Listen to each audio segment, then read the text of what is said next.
नमस्कार दोस्तों, मैं वैभव शर्मा।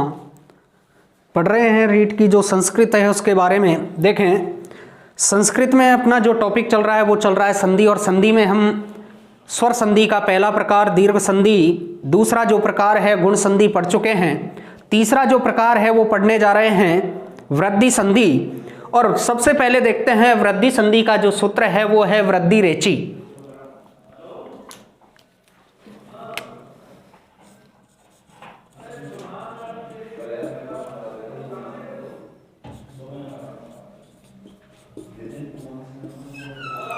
देखें वृद्धि संधि कहती क्या है।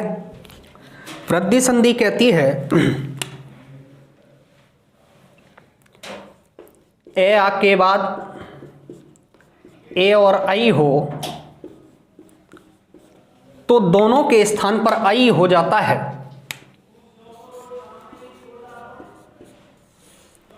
इसके आगे देखें, ए आ के बाद ओ और औ हो तो दोनों के स्थान पर औ हो जाता है। इससे आगे देखते हैं, ए आ के बाद छोटी री या बड़ी री हो तो दोनों के स्थान पर आर हो जाता है। ध्यान रहे, संधि में हमने जो पढ़ा अब तक, ध्यान रहे संधि विच्छेद का मतलब होता है उल्टा करना ही संधि विच्छेद कहलाता है। संधि युक्त शब्दों में आपको आई दिखाई देगा, वहीं से शब्द के टुकड़े करने हैं। संधि युक्त शब्द में आपको औ दिखाई देगा, वहीं से शब्द के टुकड़े करने हैं। संधि युक्त शब्द में आर दिखाई देगा, आर में जो आधा रहे है उससे पहले आपको आ दिखाई देगा, वहीं से शब्द के टुकड़े करने हैं। और जब संधि विच्छेद करें तो संधि विच्छेद में आई का उल्टा करते हैं। आई का उल्टा होता है प्लस से पहले तो ए आ का प्रयोग करें, प्लस के बाद ए और आई का प्रयोग करें। उसी प्रकार जब औ होगा तो औ का उल्टा करते हैं। प्लस से पहले ए आ का प्रयोग किया जाता है और प्लस के बाद ओ और औ का प्रयोग करते हैं। उससे आगे की ओर जब बढ़े तो आर का उल्टा करते हैं और प्लस से पहले ए आ का और प्लस के बाद री और बड़ी री का प्रयोग करते हैं। तो कहने का मतलब यह है कि उल्टा नाम होता है संधि विच्छेद का। ध्यान रहे, हमेशा संधि में से दो ही प्रकार से प्रश्न पूछा जाता है, एक तो संधि का नाम और एक संधि विच्छेद। तो सबसे पहले हम उदाहरण पढ़ेंगे आई के। ध्यान रहे, एक इसकी छोटी सी ट्रिक और है, और वो ट्रिक है दो मात्रा वृद्धि संधि। दो मात्रा वृद्धि संधि कहलाती है, तो ये भी थोड़ा ध्यान रहे।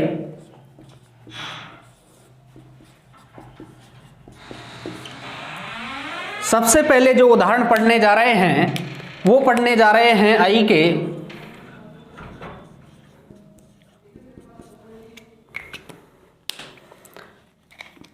पहला जो उदाहरण है वो है कृष्णैकत्वम, दूसरा उदाहरण है देवस्वर्यम, तीसरा जो उदाहरण है वो है सदैव, चौथा जो उदाहरण है वो है वसुधैवम,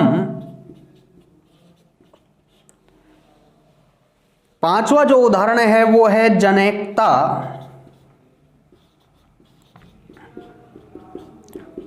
यहां पर देखें, मैंने कहा था कि जहां पर आई जुड़ा होगा वहीं से शब्द के क्या करने हैं, टुकड़े करने हैं। और टुकड़े में आई का क्या करना है, उल्टा करना है। उल्टा नाम होता है संधि विच्छेद का।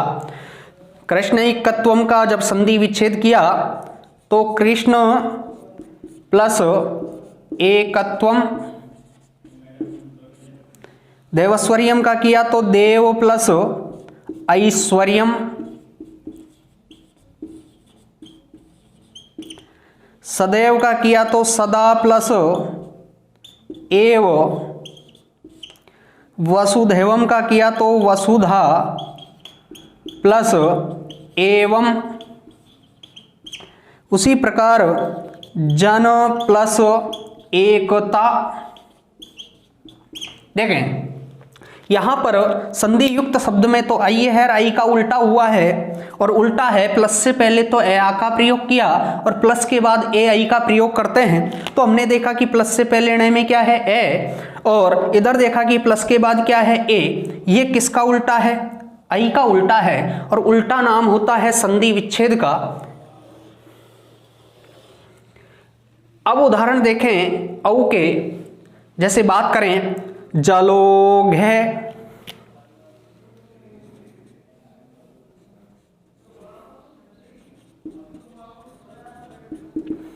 गंगोघ, टंडुलोदनम, तवोदार्यम,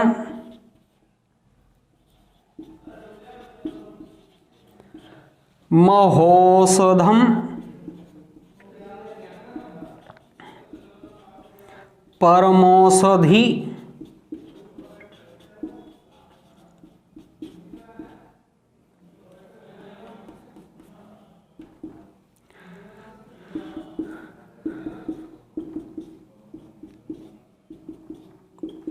यहां पर देखा कि यहां पर औ की मात्रा है, और जहां पर औ की मात्रा होती है वहीं से शब्द के क्या करते हैं? टुकड़े करते हैं, और टुकड़े में क्या करते हैं? औ का उल्टा करते हैं। औ का उल्टा प्लस से पहले ए आ का प्रयोग करेंगे और प्लस के बाद ओ और औ का प्रयोग करेंगे। जैसे जलोघ है, इसका जब संधि विच्छेद करेंगे तो जल प्लस ओघ, गंगा प्लस ओघ, टंडुल प्लस ओदनम,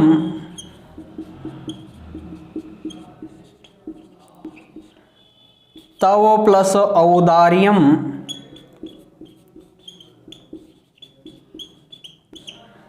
महा प्लस औषधम,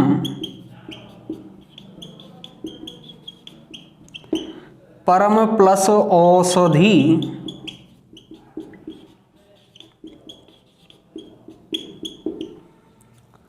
तो औ का उल्टा देखें, इधर देखें, ले में क्या है ए, प्लस के बाद क्या है ओ। ये किसका उल्टा है? औ का उल्टा है, और उल्टा नाम होता है संधि विच्छेद का। ध्यान रहे, संधि में से संधि का नाम पूछा जाता है और संधि विच्छेद पूछा जाता है। ये हमारा गलत नहीं होना चाहिए। हो सकता है संधि में से एक प्रश्न पूछा जाए या दो प्रश्न पूछे जाएं, और वो आपके रीट की बात करें तो रीट में एक अपठित गद्यांश और एक अपठित पद्यांश आता है। उसमें से कोई भी शब्द उठाकर आपसे कह तो क्या करवाता है? संधि विच्छेद। कहे क्या करवाता है? संधि का नाम पूछा जाता है। देखें, आर की बात करें,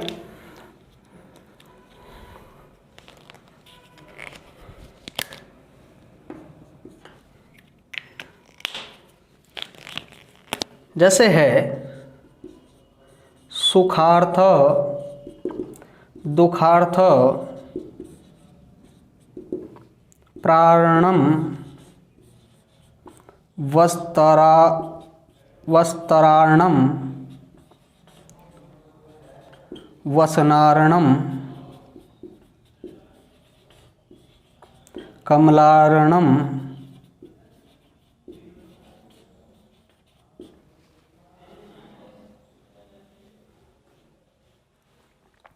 तो देखें यहां पर आर की ध्वनि निकलती है इन शब्दों में। किसकी ध्वनि निकल रही है? आर की ध्वनि। और आर की ध्वनि किस संधि से निकलती है? वृद्धि संधि से निकलती है। ध्यान रखें, आधे रह से पहले जिस शब्द में आओ होगा, जिस वर्ण में आओ होगा, वहीं से शब्द के टुकड़े करते हैं, और टुकड़े में क्या करना है? उल्टा करना है।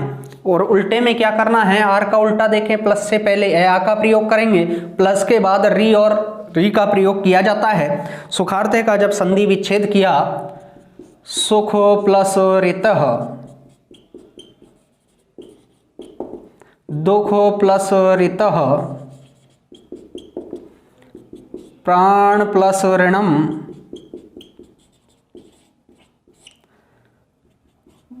वस्तर प्लस ऋणम, वसन प्लस ऋणम,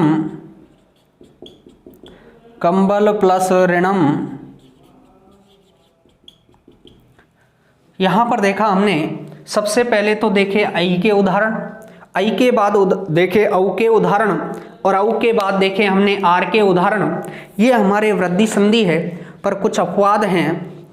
जैसे बात करें उपेति, उपेदते, अक्षोहिणी, पृष्ठौ, प्रौढ़े, प्रोह्य, तो ये अपवाद के उदाहरण हैं। तो इनको भी हम पढ़ने जा रहे हैं आगे। ए आ के बाद ए आई आए तो आई हो जाता है, ए आ के बाद ओ और औ आए तो औ हो जाता है, ए आ के बाद री और री आए तो आर हो जाता है। ये आपके वृद्धि संधि कहती है। तो ये अभी हमने उदाहरण पढ़े वृद्धि संधि के, कुछ अपवाद के उदाहरण हैं उनको भी हम पढ़ेंगे। तो कहने का मतलब ये है संधि में दो ही प्रकार से प्रश्न आता है, संधि का नाम और संधि विच्छेद। ये थोड़ा ध्यान रहे। आगे देखें कुछ इसके अपवाद के उदाहरण हैं, उनको भी देखते हैं।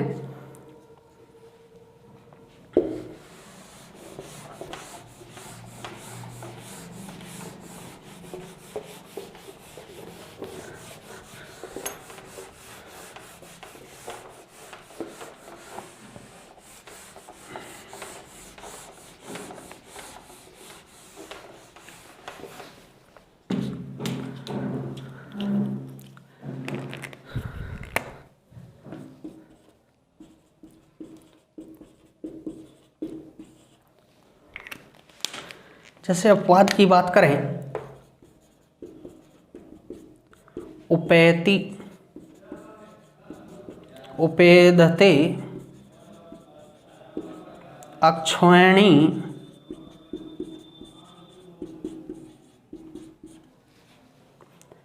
प्रौढ़, प्रोह्य। देखें यहां पर पृष्ठौ, यहां पर देखें उपेति, उपेदते, अक्षोहिणी, प्रौढ़े, प्रोह्य, पृष्ठौ, प्रौढ़ी।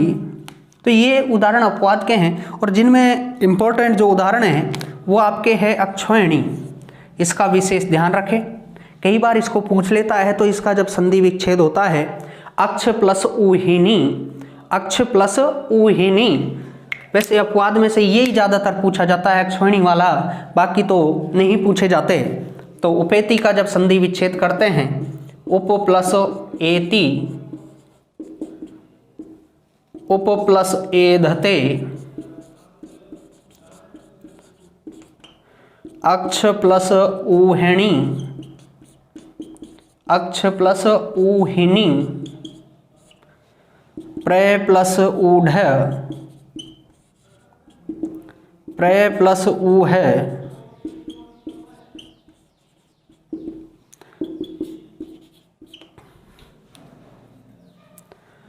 पृष्ठ प्लस ऊह।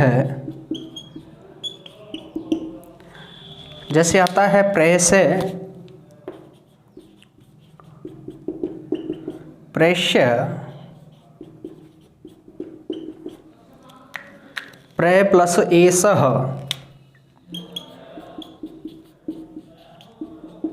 प्रय प्लस एष्यः।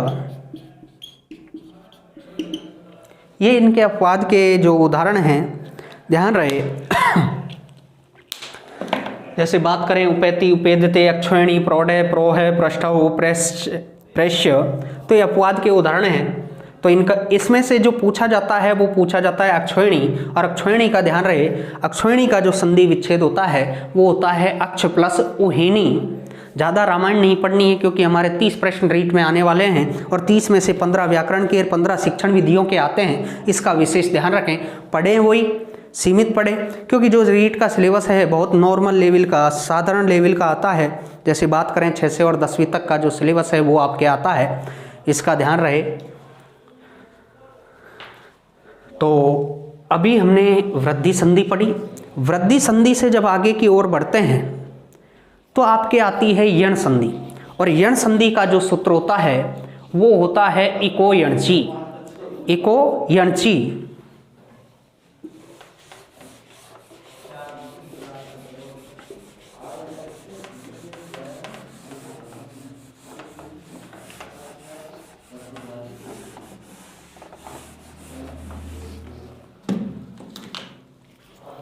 स्वर संधि का चौथा प्रकार पढ़ने जा रहे हैं, जिसका नाम है यण संधि। और यण संधि का जो सूत्र है, संधि विधायक सूत्र, वो है इको यणची। इक के स्थान पर यण आदेश हो जाता है।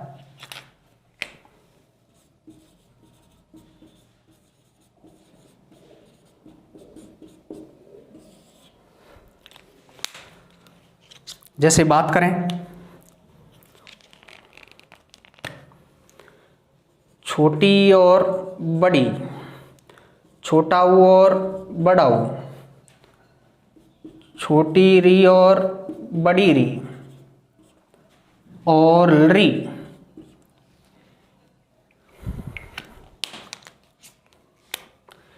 इनके बाद क्या होना चाहिए? असमान स्वर। तो इधर देखें, ई के स्थान पर यह हो जाता है, ऊ के स्थान पर वह हो जाता है, री के स्थान पर रे हो जाता है और री के स्थान पर लय हो जाता है। पर होता कब है? जब प्लस के बाद कैसा स्वर हो? असमान स्वर हो।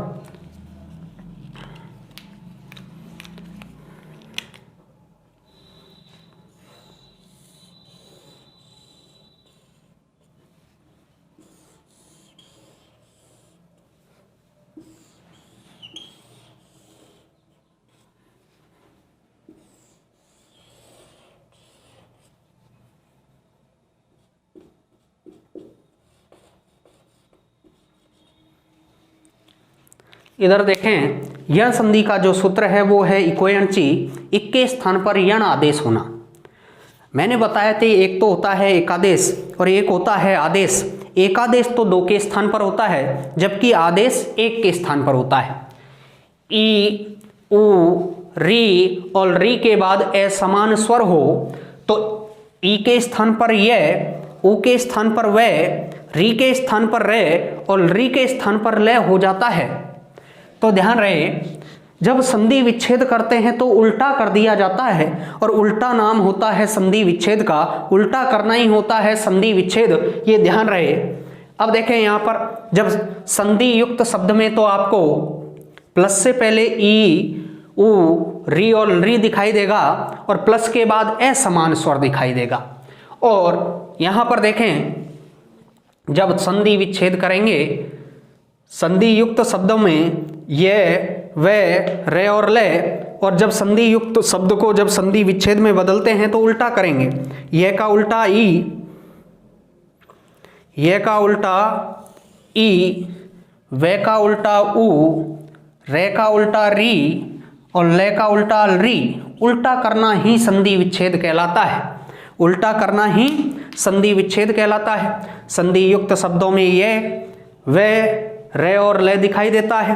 जहां पर ये होंगे वहीं से शब्द के टुकड़े करते हैं और टुकड़े में ये का उल्टा, वे का उल्टा, रे का उल्टा और ले का उल्टा कर देते हैं और उल्टा नाम है संधि विच्छेद का।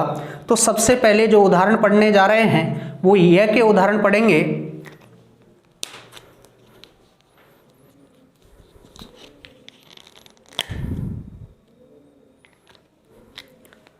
देखें उदाहरण, जो आपके पहला उदाहरण है शुद्ध्युपास्य।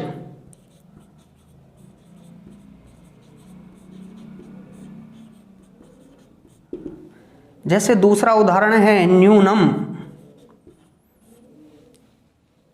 जैसे बात करें शुद्ध्युपास्य है, न्यूनम है, यद्यपि है,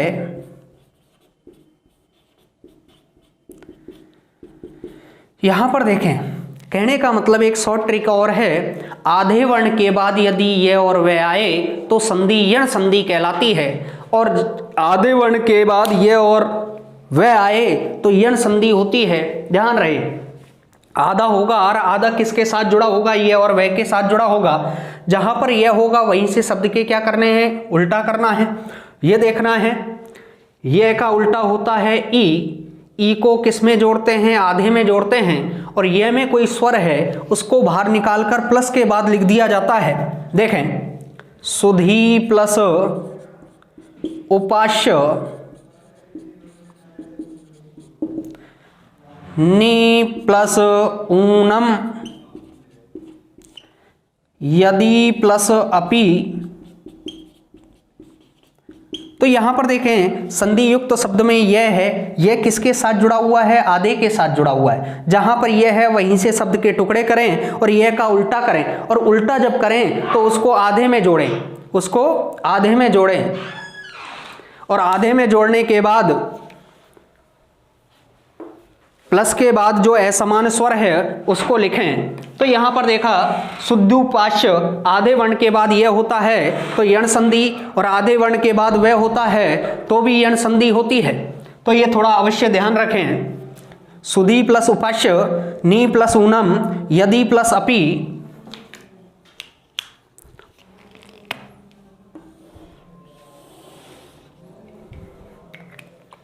यहां पर देखें अगले जो उदाहरण पढ़ने जा रहे हैं वो हैं वे के उदाहरण। जैसे पहला उदाहरण लेते हैं वे का मध्वरी, मध्वरी।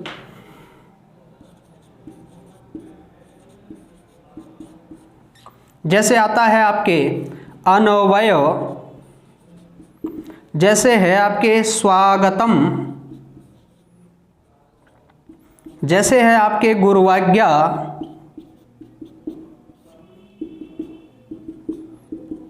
यहां पर देखा कि आधे वर्ण के बाद वह है, तो जहां पर वह होगा वह का क्या करेंगे? उल्टा करेंगे, और उल्टे को किस में जोड़ेंगे? आधे में जोड़ेंगे। ध्यान रहे उल्टा करना ही संधि विच्छेद कहलाता है। मधु प्लस अरि, अनु प्लस अय, सु प्लस आगतम, गुरु प्लस आज्ञा। तो यहां पर देखें वह है और वैसे पहले आधा है, तो जहां पर वह होगा वहीं से शब्द के हम क्या करेंगे? टुकड़े करेंगे और वह का उल्टा करेंगे। और वह का उल्टा क्या है? ऊ है। ऊ को किस में जोड़ते हैं? आधे में जोड़ा। आधा क्या है? धे में ऊ जोड़ा तो धू, इधर ने में जोड़ा तो नु, इधर से में जोड़ा तो सु, इधर देखा आदर रहता उसमें ऊ को जोड़ा तो रू। तो कहने का मतलब यह है, और प्लस के बाद कैसा स्वर होना चाहिए? असमान स्वर होना चाहिए। समान नहीं, असमान स्वर हो तो यण संधि कहलाती है। यण संधि में से कई बार जो आपके स्वर संधि की वेरी वेरी मोस्ट संधि है आपके यण और अयादि हैं। ज्यादातर जो प्रश्न पूछा जाता है वो आपके यण और अयादि में से पूछा जाता है। ध्यान रहे संधि का नाम और संधि विच्छेद दो ही प्रकार से प्रश्न पूछा जाता है। ध्यान रहे रीट में आपके ये नहीं कि यण संधि इत्यत्र के सूत्र अस्ति की यण संधि का यहां पर कौन सा सूत्र है, तो ऐसे सूत्रों को सेकंड ग्रेड और फर्स्ट ग्रेड में पूछा जाता है, क्योंकि जो लेवल है रीट का वो 6 से 10 तक का लेवल है। तो ध्यान रहे हम रटते रहते हैं इको यंची इको यंची इको यंची, रटना नहीं है, हमको समझना है और समझने से ही हम कुछ बन पाते हैं। यण संधि का जो सूत्र है इको यंची, ई ऊ री और री के बाद असमान स्वर हो तो ई के स्थान पर ये, ऊ के स्थान पर वे, री के स्थान पर रे और री के स्थान पर ले हो जाता है। जब ध्यान रहे संधि युक्त शब्दों में तो ये वे रे ले दिखाई देता है, और जब संधि विच्छेद करते हैं तो इनका उल्टा कर देते हैं, और उल्टा नाम होता है संधि विच्छेद का। जैसे हमने अभी ये के उदाहरण पढ़े शुद्धोपास्य, न्यूनम, यद्यपि। वे के उदाहरण पढ़े मध्वरी, अन्वय, स्वागतम, गुरुवाज्ञा। ये अभी हमने वे के उदाहरण पढ़े। उसके बाद रे के उदाहरण पढ़ने जा रहे हैं।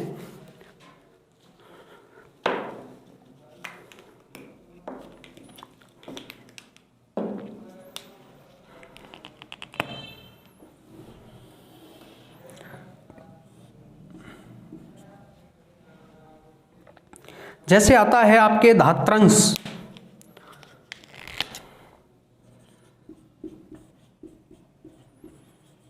जैसे आता है आपके पित्रंश, जैसे आता है पित्राज्ञा, जैसे है पितृच्छा,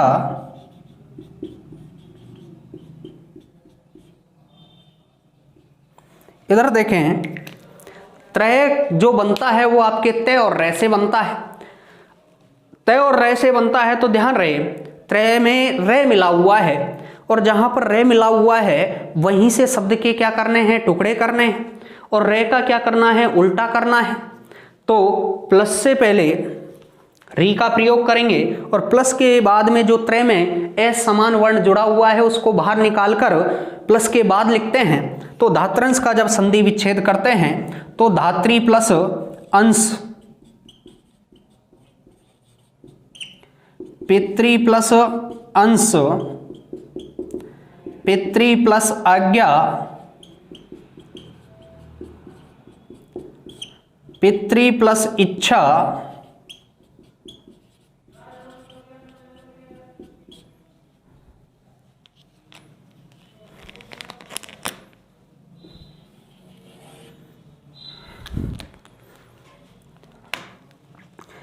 इसके बाद बात करें, अभी हमने रे के उदाहरण पढ़े, बीच में यदि त्रय आए तो भी यण संधि होती है। यहां पर देखें धात्रंश में त्रय है, पितृंश में भी त्रय है, पित्राज्ञा में भी त्रय है, पितृइच्छा में भी त्रय है। आधे वर्ण के बाद यह और वह हो, बीच में त्रय हो, शुरू में लय हो तो यण संधि कहलाती है। ध्यान रहे, जैसे अब लय के उदाहरण पढ़ेंगे हम, लाकारः, लाकृतिः, घसलादेशः, गमलादेशः। तो कहने का मतलब ये लय के उदाहरण हैं। अब यहाँ पर छोटी बड़ी, छोटा ऊ बड़ा ऊ, छोटी री बड़ी री और री के बाद असमान स्वर हो तो ई को ये में, ऊ को वे में, री को रे में, री को ले में बदला जाता है और जब संधि विच्छेद करते हैं तो इनका उल्टा कर दिया जाता है और उल्टा नाम होता है संधि विच्छेद का। ये ध्यान रहे। देखें अब पढ़ने जा रहे हैं लय वाले उदाहरण।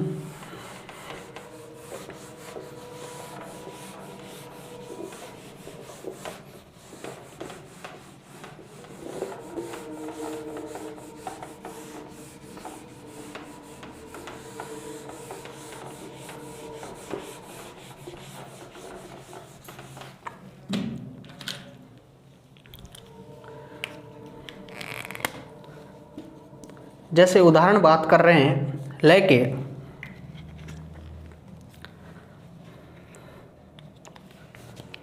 पहला है आपके लाकृति, लाकारः, घसलादेशः, गमलादेशः। तो यहां पर देखें लय है क्या, लय को उल्टा जब करते हैं तो री होता है। लय का जब उल्टा करते हैं तो री होता है।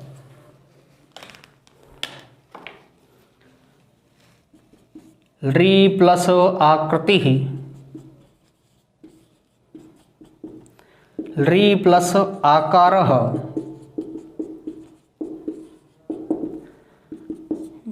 घसरी प्लस आदेश,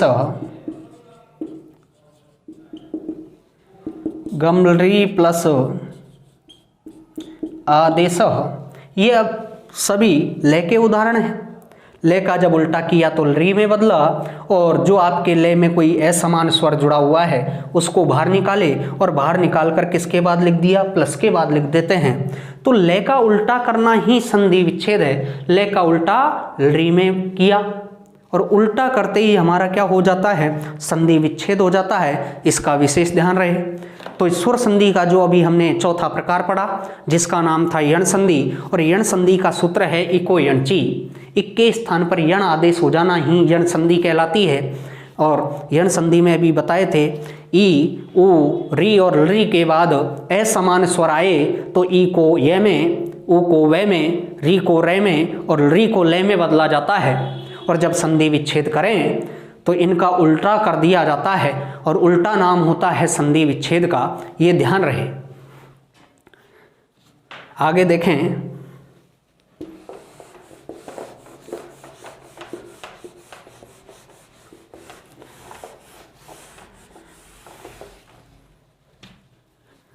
तो संधियों के साथ साथ एक टॉपिक और चल रहा है आपके शब्द रूप, वेरी वेरी मोस्ट टॉपिक है जो संस्कृत से। तो अब तक हम 3 शब्द रूपों के बारे में पढ़ चुके हैं। पहला शब्द रूप पढ़ा था राम का, दूसरा पढ़ा था हमने, पहला जो शब्द रूप पढ़ा हमने राम का, दूसरा पढ़ा है हरि का, तीसरा पढ़ा हमने पति का, चौथा शब्द रूप हम पढ़ने जा रहे हैं सखी का। सखी शब्द इकारांत पुल्लिंग का शब्द है। तो ध्यान रहे, शब्द रूप में से हर बार एक प्रश्न पूछा जाता है, वो आपके गद्यांश और पद्यांश में से आता है और उसमें आपसे विभक्ति पूछी जाती है और विभक्ति 7 होती हैं। ध्यान रहे, वेरी वेरी मोस्ट टॉपिक है शब्द रूप और धातु रूप, जिसमें से बच्चे का प्रश्न गलत होता है, गलत नहीं होना चाहिए, ध्यान रखें। तो शब्द रूप और अगला जो चौथा शब्द रूप है वो हम पढ़ने जा रहे हैं सखी शब्द रूप।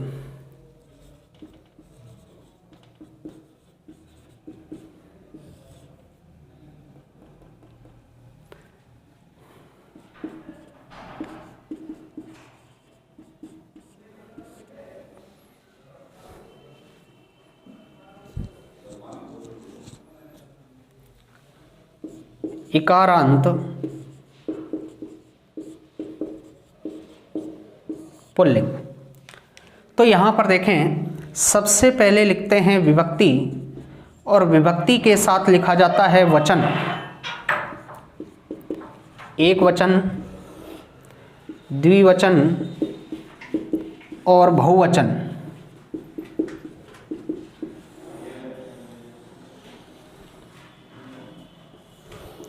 विभक्ति 7 होती हैं, प्रथमा, द्वितीया, तृतीया, चतुर्थी, पंचमी, षष्ठी और सप्तमी।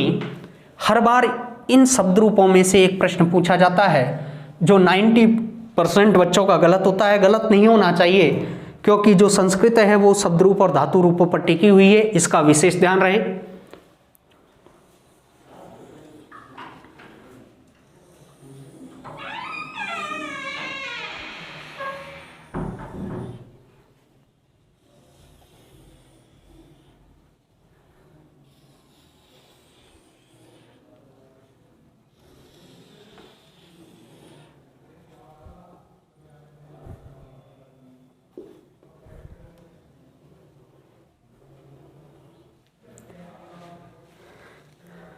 प्रथमा,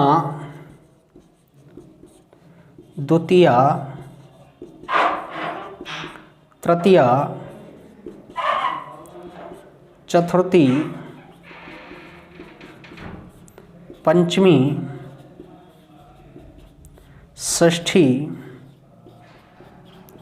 सप्तमी। यहां पर देखें, सखी शब्द जो आपके इकारांत पुल्लिंग का शब्द है, तो पढ़ने जा रहे हैं शब्द रूप सखा, सखायौ,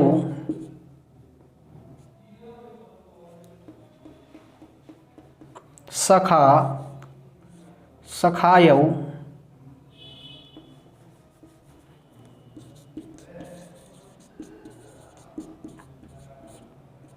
सखाय, सखायम, सखायौ, सखीन, सख्या, सखीभ्याम, सखीभी,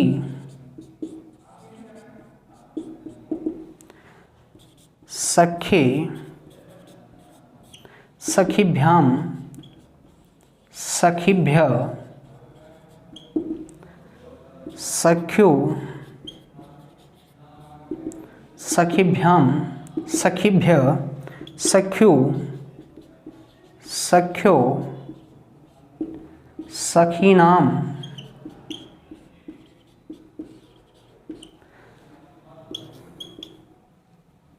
सख्यौ, सख्यो, सखीसु।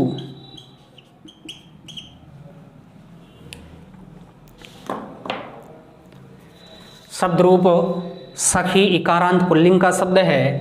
जैसे बात करें विभक्ति, विभक्ति के 7 वचन, एक वचन, द्विवचन, बहुवचन, विभक्ति 7 होती हैं और 7 विभक्तियों में से एक प्रश्न पूछा जाता है और वो आपके अपठित गद्यांश से पठित पद्यांश में से पूछते हैं।